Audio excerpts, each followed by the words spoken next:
Hello, and welcome to Everyday Creation, a show about lifting our vibes for ourselves and the world. I'm Kate Jones, here to share a short segment of my recent interview with Dr. Darcy Lord, a self love expert who's on a mission to help raise the consciousness of the planet. In this episode, Darcy says that self love, at its core, is choosing to see your innate worthiness. Welcome to the show, Darcy.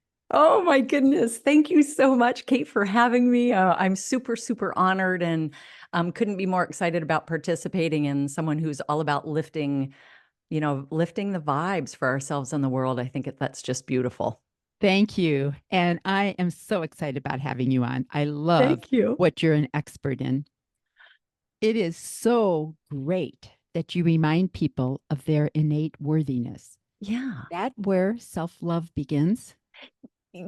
Yes, I get so excited about it. And it's so important because I think there's a good thing that we're starting to talk about it more on the planet about self-love, but a lot of times it gets equated to like our self-care lists, things about, I'll go get a massage or a facial, or it's time to try to eat better or meditate or work out. And I love all those things, but it turns out that self-love it's much more an inner job. So that relearning maybe for the first time or re-choosing to see our own innate worthiness, which is kind of what hatches our deservability.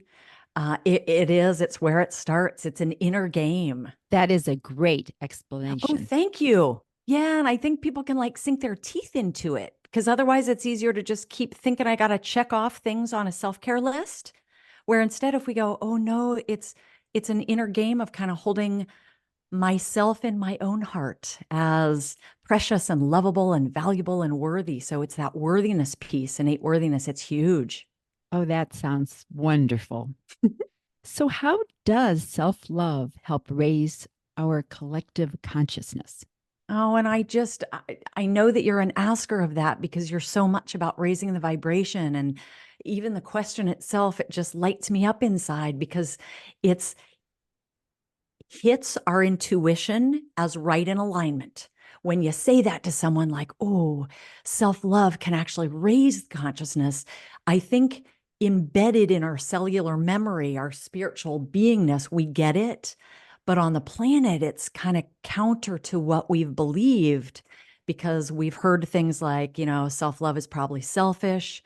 But the truth is, self-love is, and this is a strong statement, but I believe it, self-love is the only thing that is going to most gracefully and in Godspeed timing help us lift the consciousness of the planet. And that's because until we practice self-love, and it's not like a static thing, but until we work on practicing self-love, we won't do what we need to do to start living our higher purpose.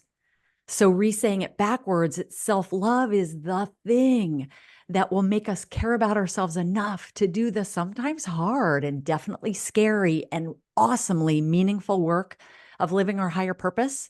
And the way we raise the consciousness of the planet, the collective consciousness, imagine if more and more people every day, more and more people started actually living their higher purpose, like living in alignment with what their souls, that juicy deliciousness that means things like abundance and love, and even your smile on your face right now. It's like when you do what you love to do.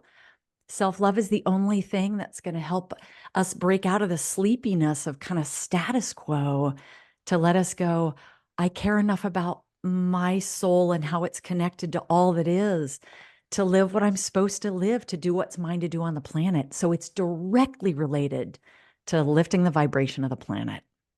How lovely. Isn't that cool? Darcy is the author of 52 Weeks of Relief and the upcoming Self-Love is Your Path. To learn more, visit drdarcylord.com or listen to the full episode on YouTube or in your favorite podcast directory. This is Kate Jones, asking listeners to please spread the love by sharing this episode with others. Until next time, thank you for listening to Everyday Creation.